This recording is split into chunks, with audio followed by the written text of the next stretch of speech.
Nous ne pouvons pas accepter la médiocrité. Nous devons unir tous les Congolais en une grande, seule et solide nation.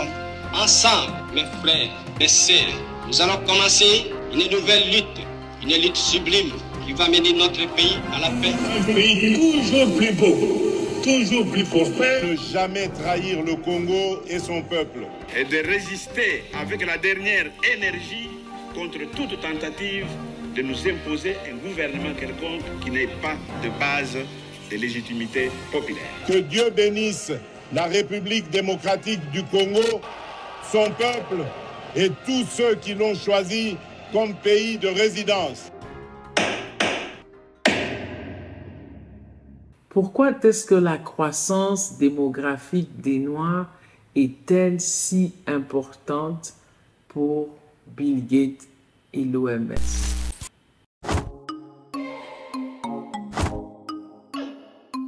Des questions à se poser. Dans nos villages, c'est toujours les projets de santé.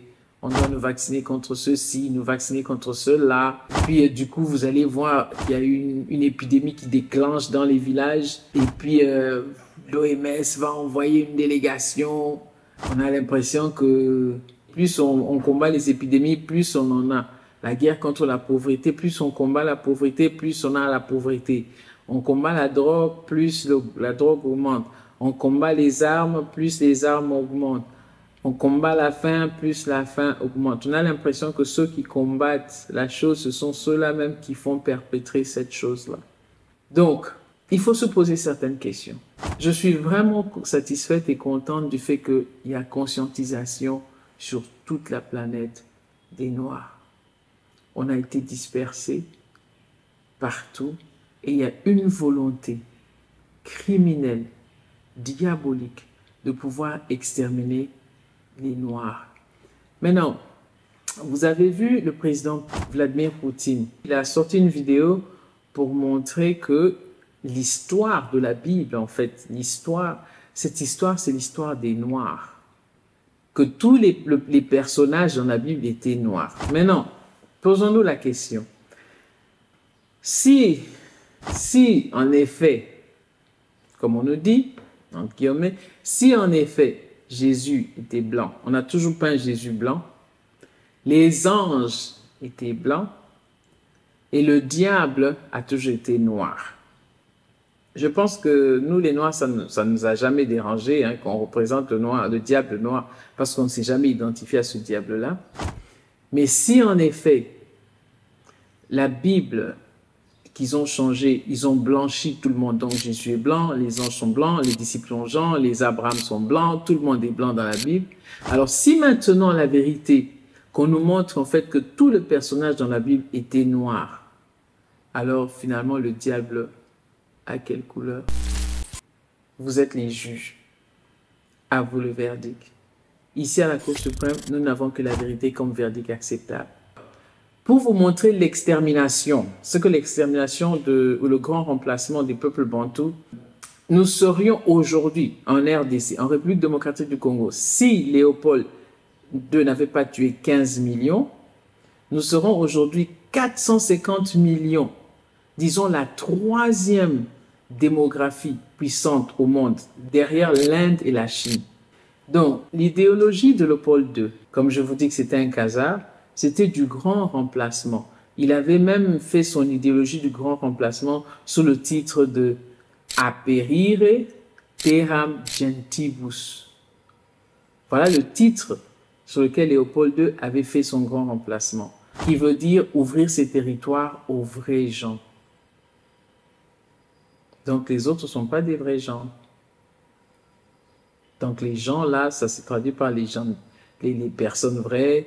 Donc il faut ouvrir les terres pour des personnes vraies. Les Noirs, ce ne sont pas des personnes, ce ne sont pas des humains. Et d'ailleurs, si on traduit ça, le gentibus, ça dérive du mot gentification.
du coup, ça va pousser à ce que les gens qui sont dans ces quartiers-là quittent.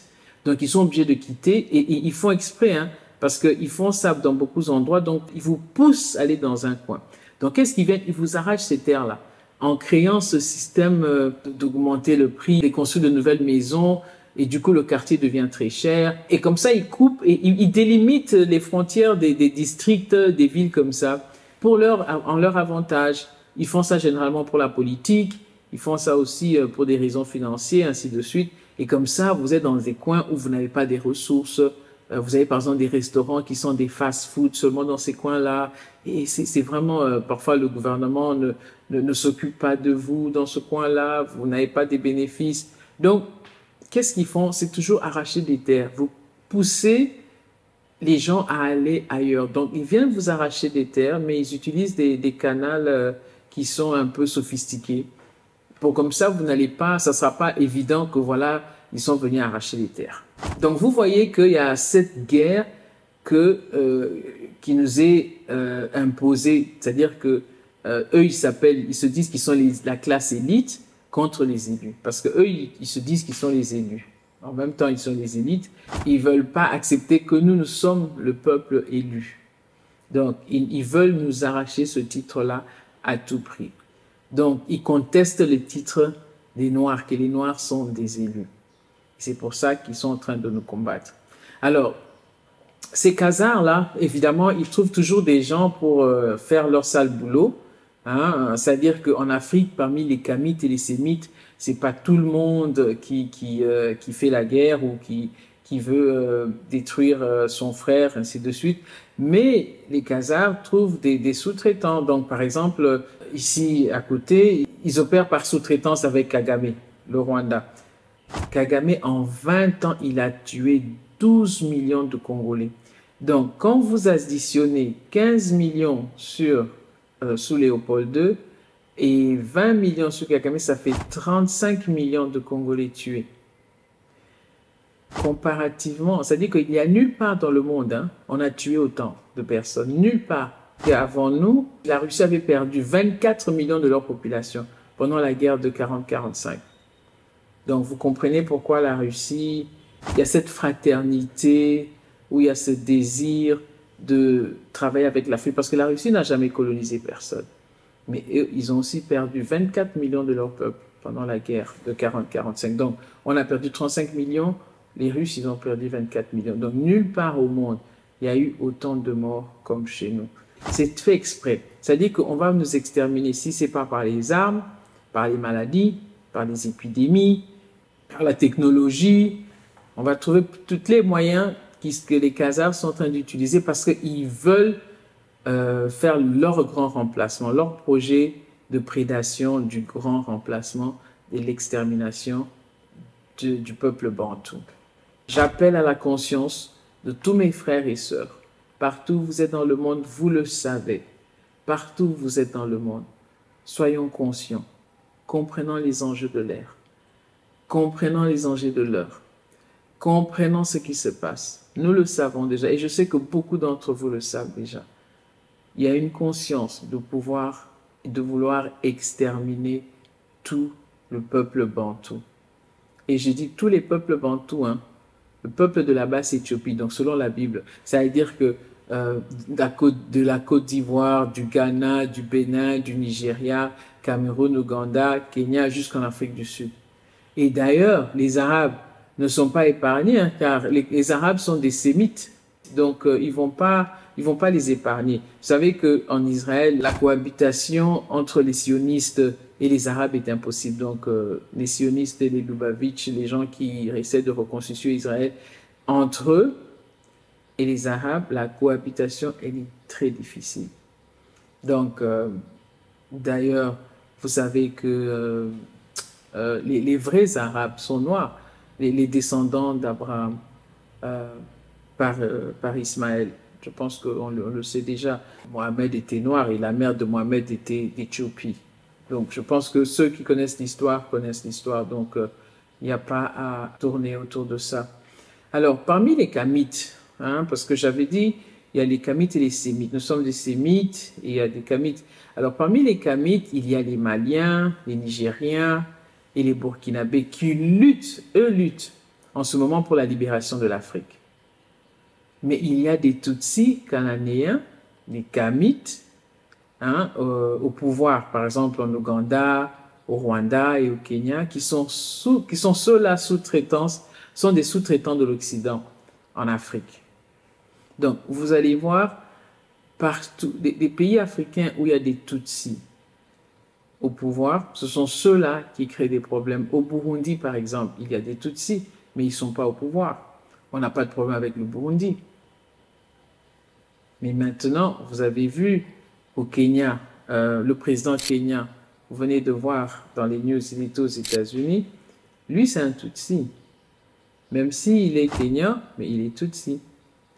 Alors, ses origines sont Tutsi, il vient de signer le contrat et tout ce qu'il a dit pour la RDC. Je ne veux même pas entrer dans ça, mais je veux seulement peindre pour qu'on sache ce qui est en train de se passer.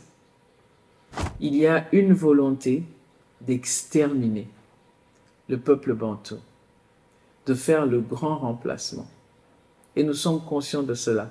Voilà pourquoi j'appelle à l'éveil de conscience de tous mes frères et sœurs, partout où vous êtes. Nous devons prendre conscience, assumer notre identité. Nous devons assumer qui nous sommes. Nous devons assumer, c'est la seule manière que nous allons avoir notre pouvoir. Sinon, l'identité qu'on nous a volée, l'origine et tout, va faire qu'on va toujours nous dominer, on va toujours nous imposer une autre identité qui n'est pas la nôtre. On doit s'assumer et accepter qui nous sommes. Vous allez voir que dans les pays en Afrique, on ne manipule que les pauvres. Et ça, c'est la technique des Khazars partout. On manipule les pauvres pour attaquer les riches. Regardez par exemple le Mali, c'est un pays très riche. Est-ce que vous voyez le Mali aller attaquer quelqu'un? Mais ici, le Rwanda, il n'y a rien, ils n'ont pas de richesse, donc c'est eux qu'on manipule pour venir déstabiliser pratiquement l'Afrique centrale. C'est la technique que les Khazars ont toujours fait, diviser un peu. Ils sont déjà divisés entre eux. Je vous ai parlé des orthodoxes et des sionistes. Donc ils sont divisés entre eux. Et ces sionistes-là, c'est ceux-là qui ont modifié le Talmud, ceux-là qui ont installé l'idéologie de la prédation et qui vont diviser partout. Donc, vous voyez, c'est pour ça qu'il y a la guerre entre la Palestine et Israël. Parce que c'est pas chez eux. Donc, pour eux, ils croient qu'ils doivent arracher les terres. Ils doivent arracher le bien parce que leur prochain, c'est seulement le Khazar. Vous savez, dans la Bible, on parle des 12 pierres précieuses qui correspondent aux 12 fils de Jacob. Vous savez que Dieu ne peut pas demander quelque chose d'impossible à un humain. Il ne peut pas demander quelque chose d'impossible. Mais regardez quelque chose de très, très intéressant. Scientifiquement, nous allons démontrer ça scientifiquement que vraiment Canaan, Palestine, Jérusalem, tout ce que vous voulez, ce n'est pas la terre promise. N'oubliez pas d'aimer la page. N'oubliez pas de partager le lien. N'oubliez pas de vous abonner. On va accepter la médiocrité. Nous devons unir tous les Congolais en une grande, seule et solide nation. Ensemble, mes frères, mes sœurs, nous allons commencer une nouvelle lutte sublime qui va mener notre pays à la paix. Un pays toujours plus beau, toujours plus prospère. Ne jamais trahir le Congo et son peuple. Et de résister avec la dernière énergie contre toute tentative de nous imposer un gouvernement quelconque qui n'ait pas de base de légitimité populaire. Que Dieu bénisse la République démocratique du Congo, son peuple et tous ceux qui l'ont choisi comme pays de résidence.